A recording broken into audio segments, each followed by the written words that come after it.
Olá, meus irmãos e irmãs, sejam bem-vindos ao canal Vinícius Siqueira. E se você ainda não é inscrito aqui no canal, se inscreva aqui no canal e não esqueça de ativar o sininho das notificações. Todos os dias são postados vídeos abençoados aqui no canal para te abençoar. Vamos a mais uma palavra do Senhor. Pastor Cris Oyakhilome, destruindo fortalezas na mente. Estamos em guerra. Um dos pontos críticos que estabelecemos a partir do nosso discurso até agora é que as nossas palavras e atos são guiados pelos nossos pensamentos predominantes. Portanto, se não limitar e controlar os seus pensamentos, você se verá dizendo e fazendo coisas terríveis que jamais sonhou que poderia dizer ou fazer. Isso porque há um ataque constante do diabo contra a sua mente. Ele está sempre procurando atacá-la e poluí-la para poder torná-lo impotente e ineficaz nas coisas do espírito. A Bíblia nos mostra que estamos engajados em uma guerra espiritual em constante avanço. Porque, embora andando na carne, não militamos segundo a carne. 2 Coríntios 10, 3. Porque a nossa luta não é contra o sangue e a carne, e sim contra os principados e potestades, contra os dominadores deste mundo tenebroso, contra as forças espirituais do mal nas regiões celestes. Efésios 6, 12. Mas ela também nos faz saber que fomos equipados com um armamento divino que garante a nossa vitória, porque as armas da nossa milícia não são carnais, e sim poderosas em Deus, para destruir fortalezas, anulando nós sofismas e toda altivez que se levante contra o conhecimento de Deus, e levando cativo todo pensamento à obediência de Cristo. 2 Coríntios 10, 4 e 5.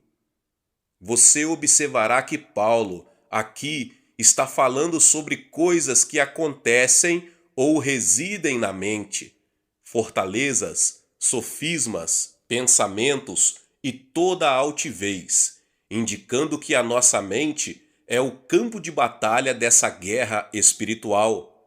Fortalezas, sofismas, pensamentos e toda altivez.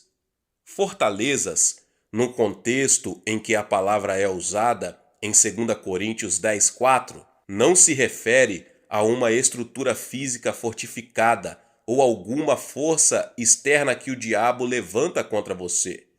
Refere-se a ideias, teorias, sofismas, raciocínios, crenças e etc., todos contrários à palavra de Deus, que atacam e capturam a mente das pessoas, fazendo com que elas pensem de uma determinada maneira e, consequentemente, impedindo-as de desfrutar sua herança em Cristo.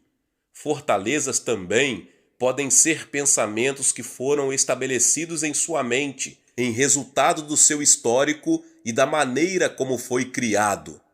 Elas são formadas como resultado das coisas que você viu, ouviu e experimentou, e dos hábitos e do caráter que formou antes ou até mesmo depois de ter nascido de novo. Elas também podem ser crenças culturais e tradicionais que podem ser reconhecidas e aceitas como normas sociais. Mas tudo o que elas fazem é impedir que novos pensamentos vindos da parte de Deus entrem na sua mente. Na essência, as fortalezas são muros de contenção construídos em sua mente e que o impedem de avançar nas coisas de Deus. Por exemplo, alguém pensa: não vou ter êxito porque o avô e o pai dessa pessoa foram um fracasso. Outra pessoa diz: todas as vezes que algo de bom está prestes a me acontecer, o inferno se levanta e eu perco a minha oportunidade. porque essa foi a experiência que ela teve. Isso são fortalezas. Paulo também falou sobre toda a altivez, anulando nós sofismas e toda a altivez que se levante contra o conhecimento de Deus, 2 Coríntios 10:5. Isso se refere a sistemas éticos, religiosos e filosóficos falsamente enaltecidos, estabelecidos por homens para se opor e desafiar o conhecimento de Deus. São eles opiniões, dogmas, mentalidades, tendências, superstições e crenças vãs e infundadas que se tornaram barreiras erguidas na mente das pessoas contra o conhecimento de Deus. Mas graças sejam dadas a Deus, que nos fortaleceu com uma armadura impenetrável e nos tornou invulneráveis a esses ataques satânicos contra a nossa mente. A palavra nos mostra que fomos equipados com armas que são poderosas em Deus para expulsar todo pensamento e anular todo sofisma apresentado a nós pelo diabo, para derrubar toda altivez que se exalte acima do conhecimento de Deus e para levar cativo todo pensamento para obedecer a Cristo, a palavra. Com nossas armas, somos capazes de libertar os homens que estão sendo mantidos cativos por meio dessas manipulações satânicas. Aleluia!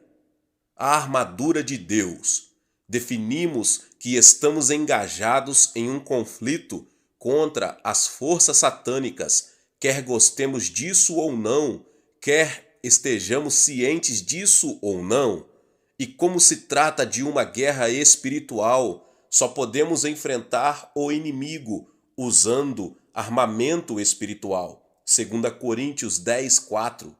Em Efésios 6, do 13 ao 17, Paulo enumera as diferentes partes da nossa hábil e impenetrável armadura. Portanto, tomai toda a armadura de Deus, para que possais resistir no dia mau e depois de terdes vencido tudo, permanecer inabaláveis. Estais, pois, firmes, cingindo-vos com a verdade e vestindo-vos da couraça da justiça, calçai os pés com a preparação do evangelho da paz, embraçando sempre o escudo da fé, com o qual podereis apagar todos os dardos inflamados do maligno. Tomai também o capacete da salvação e a espada do Espírito, que é a palavra de Deus. Portanto, eis em que consiste a nossa armadura. Número 1, o cinturão da verdade. Número 2, a couraça da justiça. Número 3, os sapatos da preparação do evangelho. Número 4, o escudo da fé. Número 5, o capacete da salvação. E número 6, a espada do Espírito. Olhando de perto para cada uma dessas armas, você observará que somente uma, a espada do Espírito, é uma arma de ataque. Todas as outras servem para nos defender contra ataques. A tradução do versículo 16 em algumas versões, como na Almeida Corrigida Fiel, por exemplo, talvez esteja um pouco equivocada. Ela diz: tomando sobretudo o escudo da fé, com o qual podereis apagar todos os dardos inflamados do maligno, e parece sugerir que o escudo da fé é o item final e mais importante da armadura do cristão. Um comentário esclarecedor de W.G.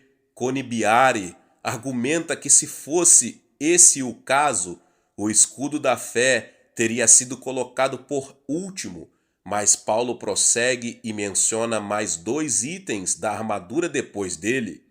Assim, em lugar de sobretudo, Conibiare diz que a tradução correta seria: tomem para cobri-los o escudo da fé, com o qual vocês poderão apagar todos os dardos inflamados do maligno. Efésios 6,16. A Bíblia Amplificada traduz da seguinte forma: Ergam por cima de tudo o escudo como cobertura da fé salvadora, sobre o qual vocês podem apagar todos os mísseis inflamados do maligno. Em seu ensinamento sobre a armadura cristã, Paulo traça um paralelo interessante com a armadura do soldado romano. A palavra grega traduzida como escudo aqui é túreos e é usado especificamente para se referir ao escudo empunhado pela infantaria romana pesadamente armada. Ele era grande e alongado, tinha cerca de 90 centímetros. Não era aquele escudo comparativamente pequeno e arredondado. Uma das armas mais perigosas da guerra antiga era o dardo inflamado, uma flecha com uma ponta de estopa embebida em piche. A estopa embebida em piche era acesa e a flecha inflamada era lançada contra o inimigo. Para combatê-la, o soldado romano, totalmente protegido embaixo e atrás do seu escudo, empunhava-a diante da flecha, que era apagada ao atingi-lo. Nesse versículo, Paulo estava dizendo que o seu escudo da fé deve ser grande e forte o bastante para proteger e defender você como um todo, de tal maneira que os dardos inflamados do maligno não atinjam nenhuma outra parte da sua armadura antes de qualquer coisa. Portanto, tome o seu escudo da fé para estar completamente protegido e apagar todos os dardos inflamados do maligno. Esses dardos inflamados são pensamentos que o diabo lança na mente das pessoas, e eles têm destruído vidas e famílias, arruinado negócios, causado guerras e destruído nações. Mas com o seu escudo da fé, você pode e deve apagar todos os dardos que o inimigo lançar contra você, derrotando os argumentos do desafiante. 2 Coríntios 10:3 diz: porque as armas que empunho não são de fraqueza carnal, mas poderosas na força de Deus para derrotar as fortalezas dos adversários. Por elas posso derrotar os raciocínios do desafiante e destruir todas as fortalezas altivas que se erguem contra o conhecimento de Deus e levar todo pensamento rebelde ao cativeiro e à submissão a Cristo. Versão Conibiare, tradução nossa. O que você usa para derrotar as fortalezas do adversário? A espada do Espírito, a palavra de Deus. Lembre-se de que essa é a única arma ofensiva do nosso arsenal.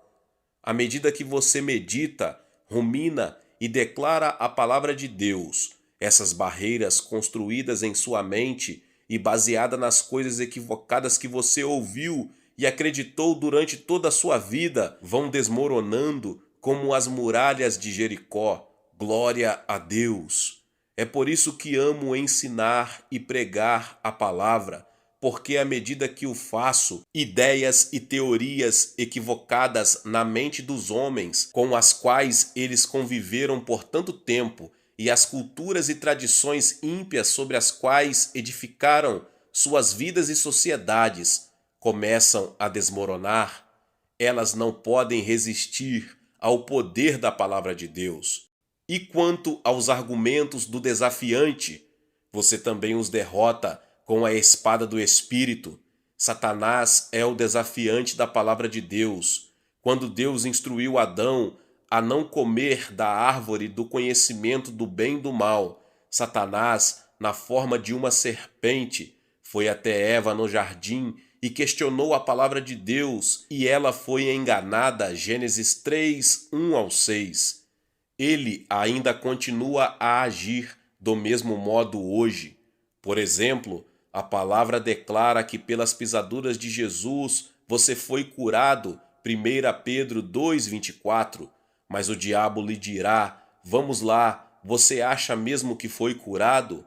Se está curado, Então, porque ainda sente essa dor, você perceberá que ele desafiará o que Deus disse e tentará enganá-lo para que você duvide das bênçãos de Deus com seus argumentos e sugestões negativas. Mas você pode derrotar todos eles com a espada do Espírito e, como diz a versão de Conibiare de Efésios 6,13, tendo vencido todas elas, permanecer inabalável.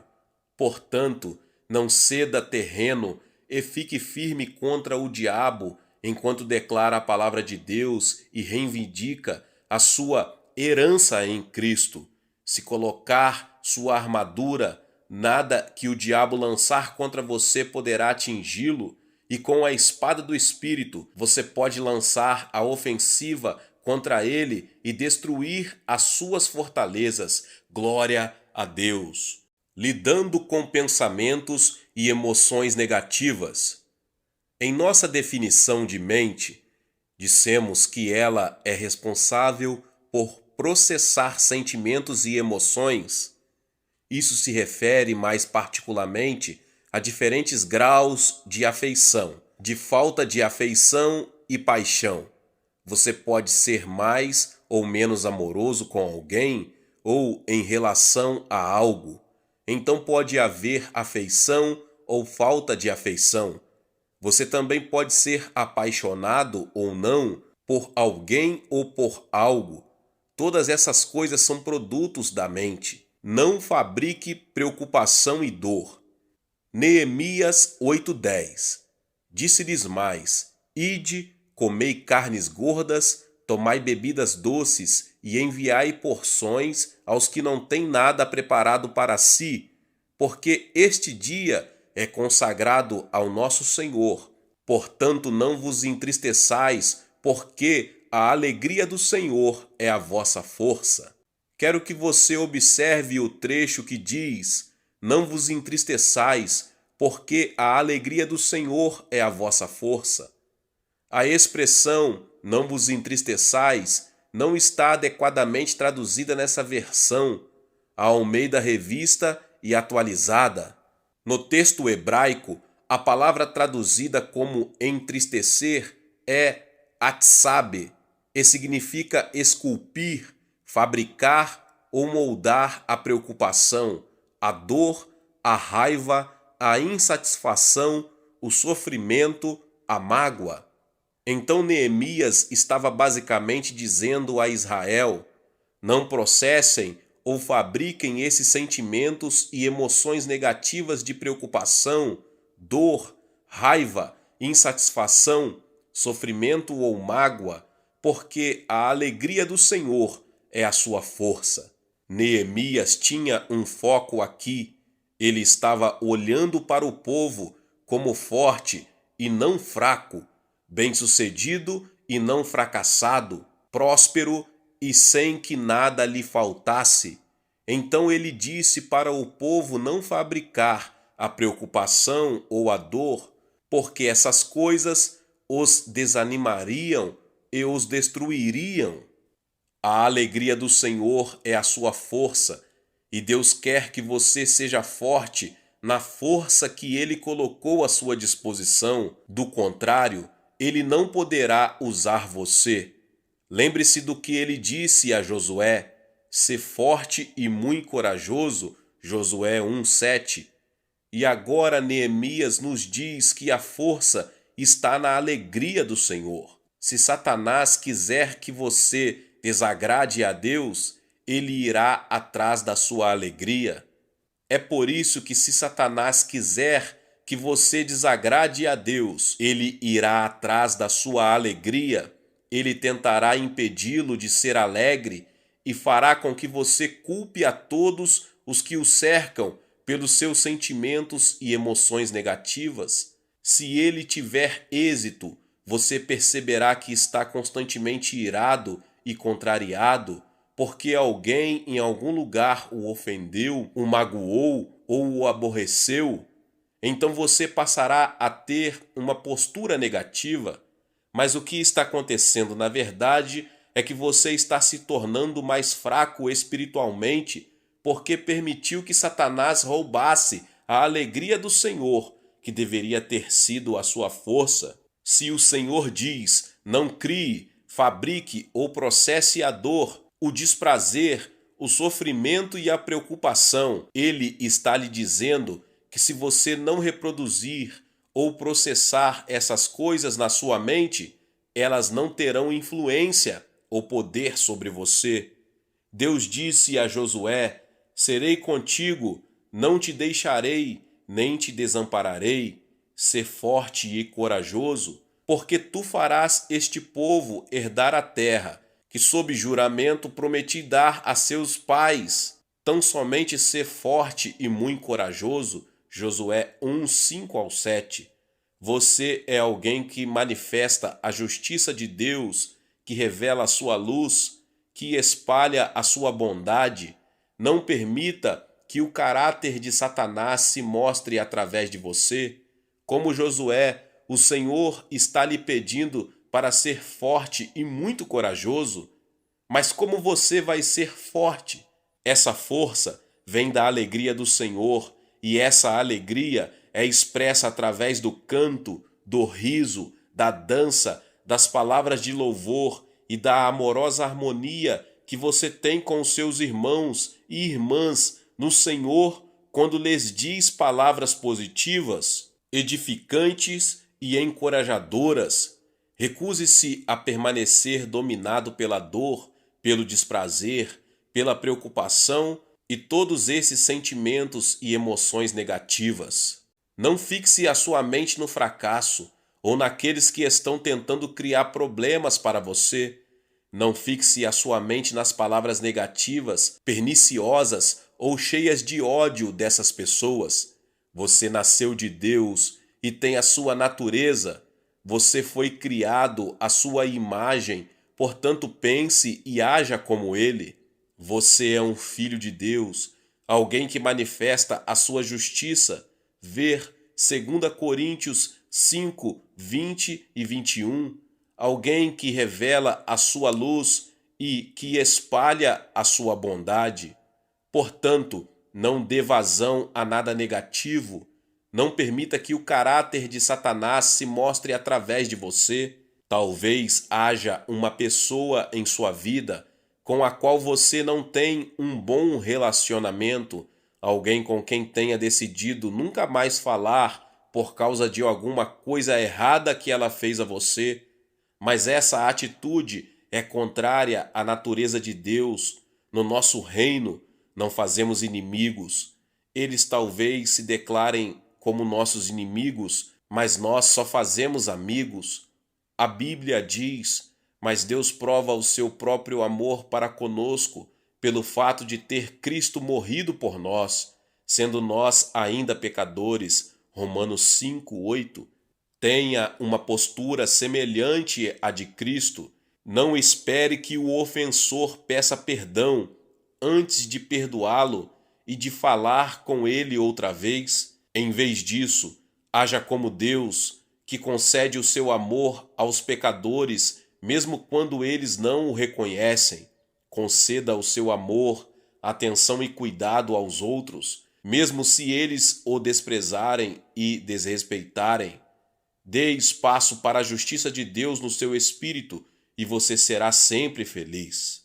Reaja espiritualmente e não emocionalmente. As pessoas ao seu redor podem estar reagindo de modo negativo, emocionalmente, mas você precisa aprender a reagir a partir do seu espírito. Deus quer a palavra dele no seu espírito e também quer controlar a sua mente. É por isso que Paulo nos diz pelo Espírito: e vos renoveis no espírito do vosso entendimento. Efésios 4, 23. Aprendemos em Romanos 12, 2 a transformar nossas vidas com a nossa mente. E não vos conformeis com este século, mas transformai-vos pela renovação da vossa mente, para que experimenteis qual seja a boa, a agradável e perfeita vontade de Deus. Quando eu era um jovem cristão, esse foi um dos primeiros versículos que me ensinaram e que memorizei quando estava crescendo na igreja. Ele diz que é a sua responsabilidade renovar a sua mente. Observe também que ele não diz apenas para ser transformado pela renovação da sua mente. Ele vai além, ele diz que, renovando a sua mente, você provará qual é a boa, a agradável e perfeita vontade de Deus. Leia esse versículo lentamente para si mesmo e medite nele. Ele é a palavra de Deus e ela foi designada para gerar resultados em sua vida. Permita que somente o melhor em você venha à tona. Se perceber que está expressando qualquer emoção ou atitude negativa, arrependa-se e corrija-se rapidamente. Diga: Pai, eu não sabia que podia ser tão impaciente. De hoje em diante, rejeito a impaciência em nome de Jesus.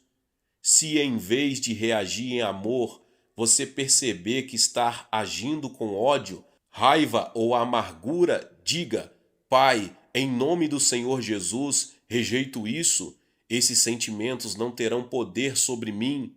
Não permita que nada, nem ninguém gere o pior em você. Não manifeste atributos que vão totalmente contra Deus. Recuse-se a permitir que a sua vida seja uma enxurrada de expressões satânicas. É por isso que gosto daquela canção que diz: Satanás não tem autoridade aqui neste lugar. Ele não tem autoridade aqui, pois esta habitação foi criada para a presença de Deus. Ele não tem autoridade aqui. Essa é uma daquelas canções que, quando cantamos, nos ajudam a conduzir nossa vida na direção certa. Você é a habitação do Senhor, criado para a sua presença. Portanto, Satanás não tem autoridade em nenhuma área da sua vida. Se você perceber que a ira está tentando transbordar em você, diga: não, estou cheio do amor. Então, se dirija à ira: ira, você não tem autoridade no meu coração, pois sou a habitação do Senhor, criada para a sua presença. Quando fizer isso, o amor de Deus surgirá e encherá o seu coração. Glória a Deus. Glória a Deus. Deus abençoe a vida de cada um que ouviu essa palavra aqui no canal Vinícius Siqueira. E se você ainda não é inscrito aqui no canal, se inscreva e ative o sininho das notificações. Todos os dias são postados vídeos abençoados aqui no canal para te abençoar. Glória a Deus. Deixe também o seu like e não esqueça de compartilhar com mais pessoas essa palavra em nome de Jesus. Nos vemos nos próximos vídeos. Amém.